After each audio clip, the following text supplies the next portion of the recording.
Hello and welcome back to the Listening to Your Gut podcast. I am here today with my sweet friend Paige, who we go way back, but most recently we've been on these weekly Zooms together, and it's just been great to see all the things that Paige is doing. I'm just always so impressed by you, Paige, and just all the things that you're doing, the evolution of you throughout time that we've been, known each other and seen our growth side by side. And it's just so cool to watch you. So Paige is going to be here today because Paige is a physical therapist, and we're going to talk all things physical therapy. And if you're like, well, I'm not recovering from anything, hold the phone because we're going to dive into much more than what you typically think a PT does. So welcome, Paige. Thank you so much. And you're Yeah. so sweet. It's been so great, like getting to know you over the last few years and Oh, watching your growth and having your support with all the changes that I've made like recently. And I'm excited to jump in. well, likewise. And I adore that. And I love what you're doing. And so we're going to talk about all things physical therapy. So you are a physical therapist. And Mhm. so I'm curious, I love to ask this to everyone that comes on, what made you want to go down the PT path?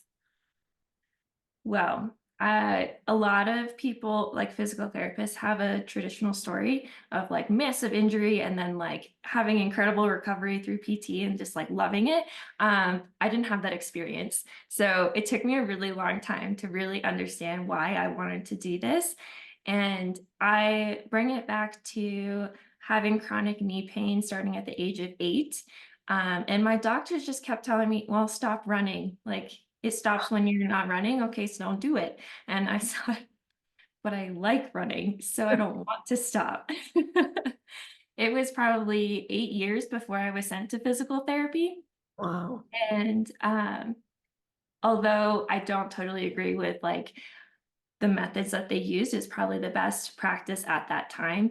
Um, and I became obsessed with how exercise and movement could improve how my body felt. And I liked sharing it with others. So I went into college with the expectation to become a physical therapist, and we did it. There were bumps in the road, but we did it. Good.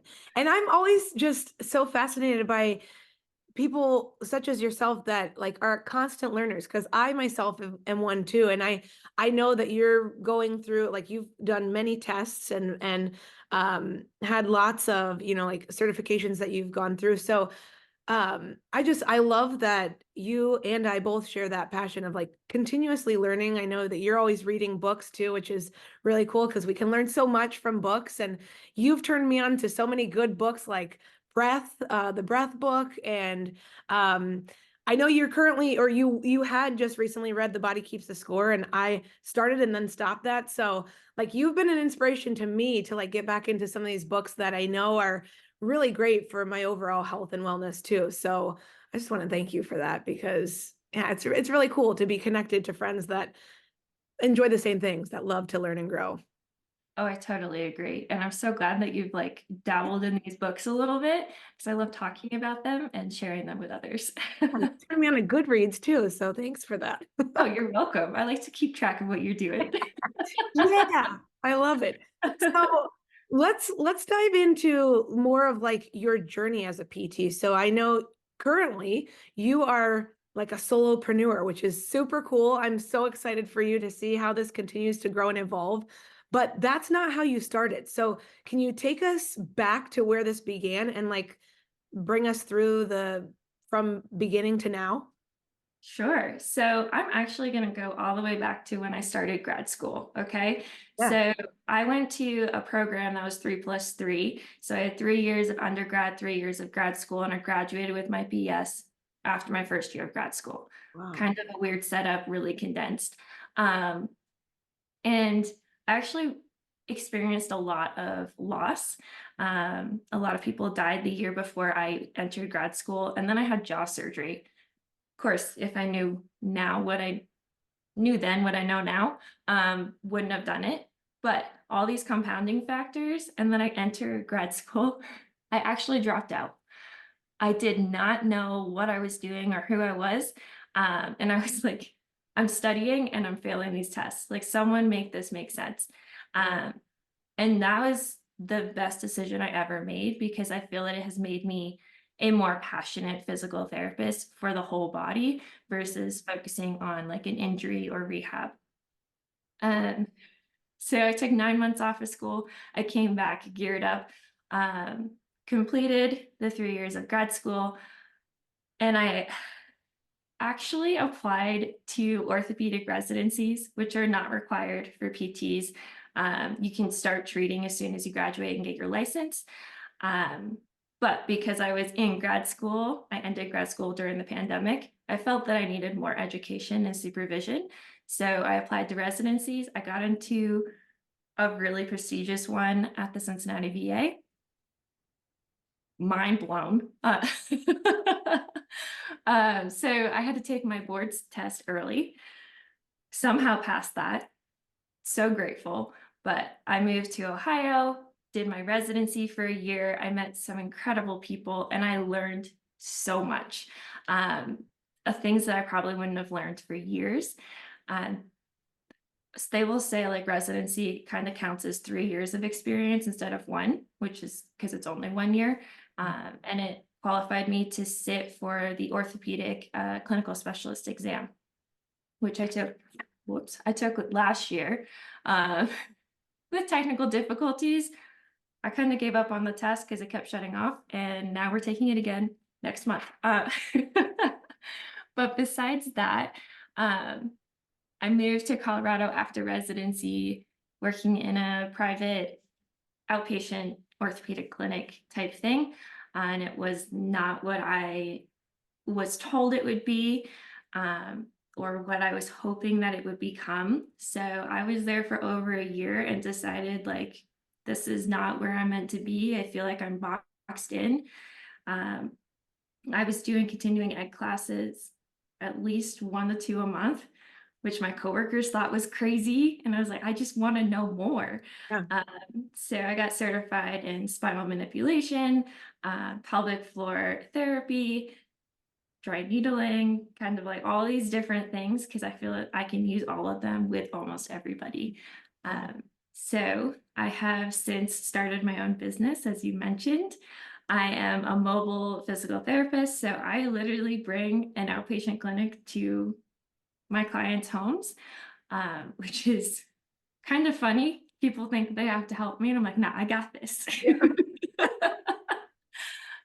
But I feel like it's so rewarding, and I felt that maybe I just need a little something more than the traditional PT route. So I have started like a virtual mindful movement class, Yeah. and that our first class was last weekend on the 17th of January, right? No, that's the next one. 17th of February is our next one. Yep. Little plug.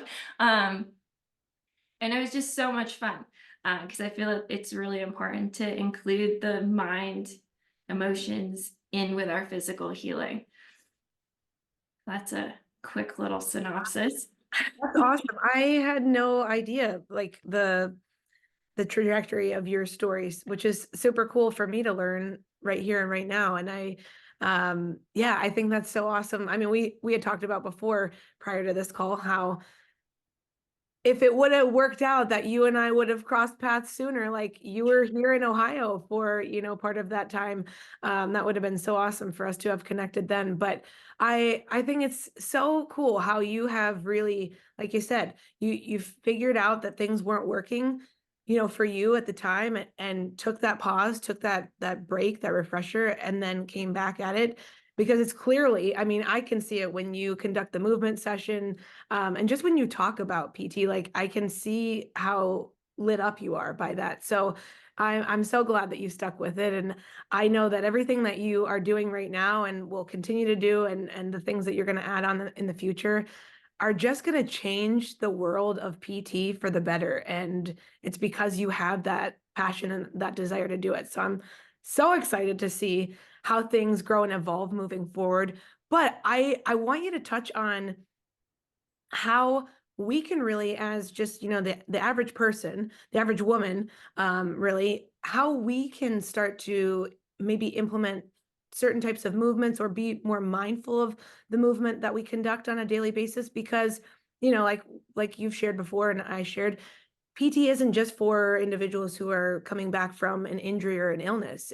PT should, really be used by all. Like the things that you teach should be used by all of us. And um, so what are some things that we can, start to do to support our bodies to, increase that longevity of our bodies being able to be used in the ways that we want to use them, walking and such. No, I love that question. Yeah, I definitely feel that physical therapy should be used more preventatively than reactively. So oftentimes we think of it as, oh, I've had injury or I've had a surgery or like for pelvic health, like I'm leaking urine and I don't want to. Right. And society's made that normal. Well, it's not. Yeah. So I feel like really educating yourself on like your body, your mind, your emotional health, and physical health can really prolong like longevity Yeah. and how you feel. So much so that it's like once you really dig into like how you're feeling and into your body, you can feel those physical sensations that, oh, maybe that's not quite right. If Mm, I move my foot or whatever just a little bit this way, then that pain goes away or discomfort goes away, mm, and you can perform whatever movement or exercise you're trying to do without causing a possible injury down the line. So I feel like kind of educating yourself or mm. joining um, master classes or information sessions of like what is actually going on to help you learn more about yourself is a great place to start. And I believe at the first mindful movement class, I talked about how we are so outwardly focused on Mhm. what's happening in the world around us, what could be happening to us, that we stop focusing on what's happening within us. Yeah. And that actually increases our injury risk, our risk of getting illness, and all of that stuff. So, kind of reversing that focus can help you. Absolutely. I love that. And that leads us into I would love for you to share more about the mindful movement classes because you just did conduct one. I was there, and you're going to have another one for February. So tell the listener and viewer more about why you created the mindful movement classes and what they can expect if they attend one in the future. Because I think you're going to keep doing these. It was so awesome. And I again saw you so lit up by it and we were all lit up by it being there with you. So I have a feeling these are going to continue for a long time to come, but share with the listener and viewer, what was the reasoning behind creating these Zoom classes and what can they expect in the future? Absolutely. So I feel like it's kind of a lot of little things that kind of compounded to me creating this. And a few of them are like working in an outpatient PT clinic. I was working one on one with a patient for 20, 30 minutes before I moved on to someone else. But I was having very similar conversations with very different people um, because they all came in, they were in pain. So I had to be like, okay, I understand you're uncomfortable right now, but what is your goal? Like, I need you to really embody why you're here. Yeah. And then I want you to kind of take a few deep breaths and we're going to work through this together. Like, you're not alone. Um, so that was like a big part of it. It was like, I'm having these conversations with a lot of people, and I'm sure there's tons of people out there who aren't even seeking help right now that could benefit from this. Yeah. But then my own personal experience of really digging into meditation and visualization, breath work, that type of stuff for myself to kind of ground within my body. I was doing that before I would work out. And I felt the difference on the days that I completed like meditation or breath work before I worked out versus the days I didn't. And I felt more connected and able to do those movements with fluidity and without discomfort and just kind of rushing through it. Was able to feel it, which I thought was really cool. That's cool. Yeah. I love So I I'm love just so excited. Yeah. And And so you're also gonna be offering, like, master classes too. So, Mhm. can you share more about, like, what types of topics and things we might see coming from these master classes as well?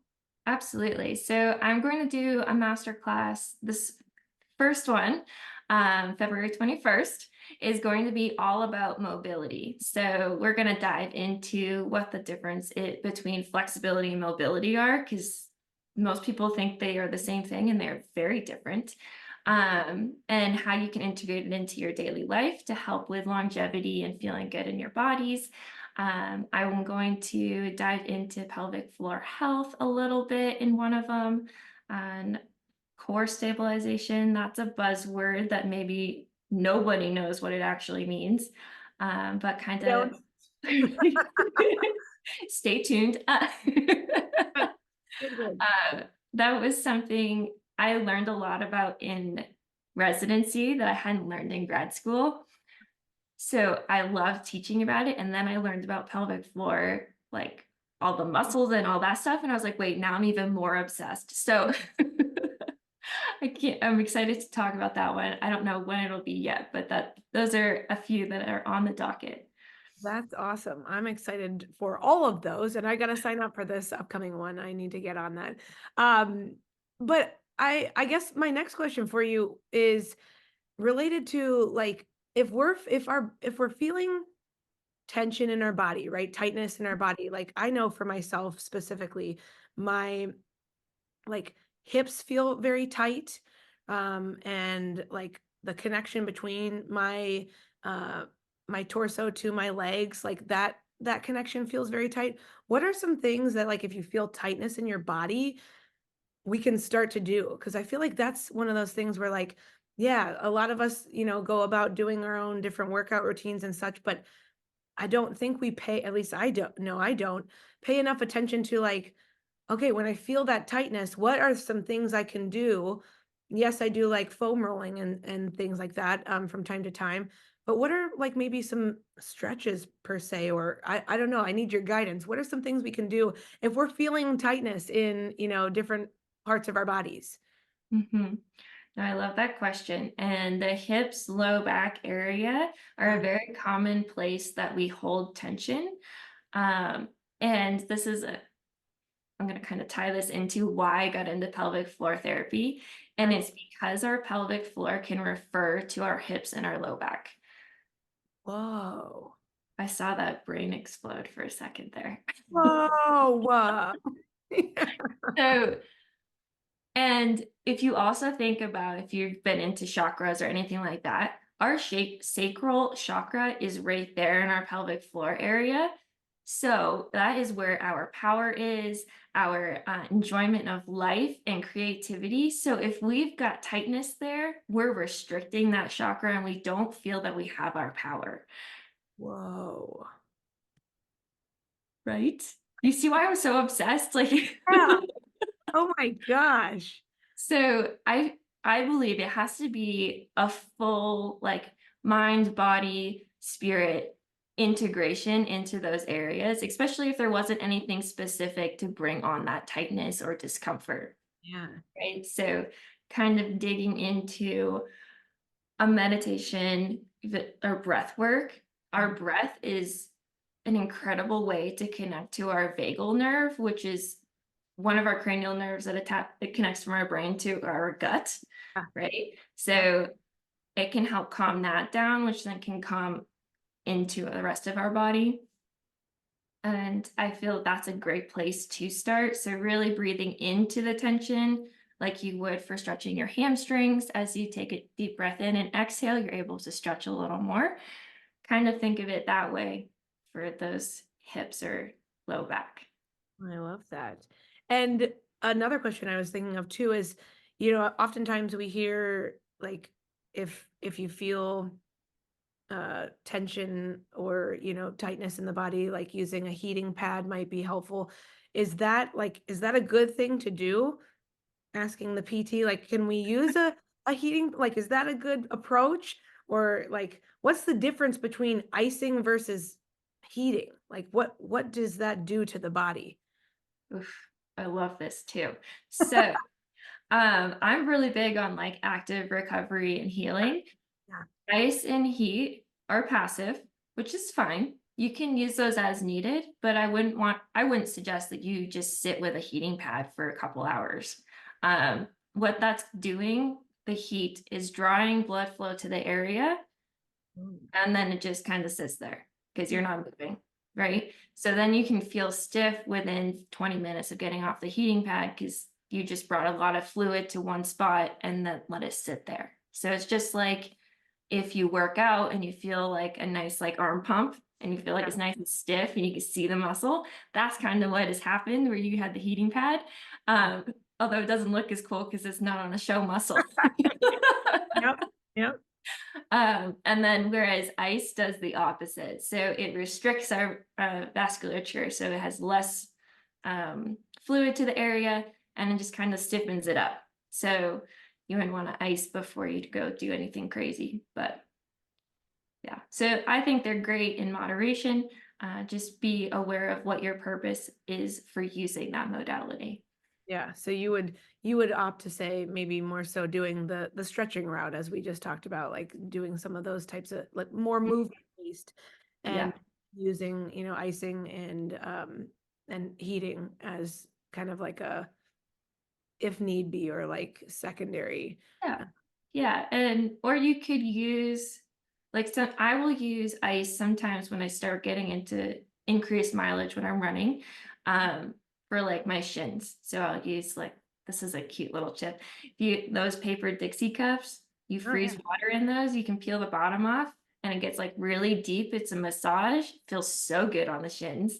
Um, Oh, so I'll do that as I move my foot up and down, kind of activating the muscle, relaxing it. So I'm getting movement with the ice, yeah. as well as a massage. Or I've been seeing a lot of like sauna workout type things happening, which is a great way to use heat with movement. So I think you can combine them for sure, but I wouldn't just sit with it unless, I mean, you just broke your ankle or something, but Gotcha. Okay, I'm keep thinking of all these questions that I need to ask you because you're the guru. So, what are your thoughts? I'm real curious on this. What are your thoughts about like cold plunging on the body? Like, how does that affect the body? And is that something that, I mean, I feel like I've never done it, but I feel like that's a trend, if you will, that, a lot of people have gotten on, so to speak. And I'm just curious your thoughts on that and what either harm that does long term to the body or maybe there are I know there are benefits that are said to have come from that, but I'm curious your take on that as a PT. it's a very interesting question because I love cold plunges. Okay. And they are such a fad right now, which is like cool, but like also I'm like, but do you know what you're doing? Like, is this something you want to do? What's your purpose? Yep. I used to do them 3 to 4 times a week in college. Ah, I was a 3-season athlete, so and I have an inflammatory disorder. So just everything. I was like, I hurt. So I would sit in an ice bath for 5, 10 minutes, depending on how I felt, how much time I had. Um, I can vividly remember from the time I stopped doing those, my pain got so much worse, which is weird. wow. So I don't know all the science on it, but because I have an inflammatory, like autoimmune thing going on, I wasn't getting that regular, like de-inflammatory method. Yeah. Um, I was just continuously increasing my inflammatory factors through diet, stress, and stressing my body through like exercise and stuff. And then didn't have any of that moment where I like really brought it down. Yeah. Uh, but I also know a lot of people feel more connected to themselves when they do ice baths, right? They have to really think about like their sensations and why they're there. At least I'm hoping.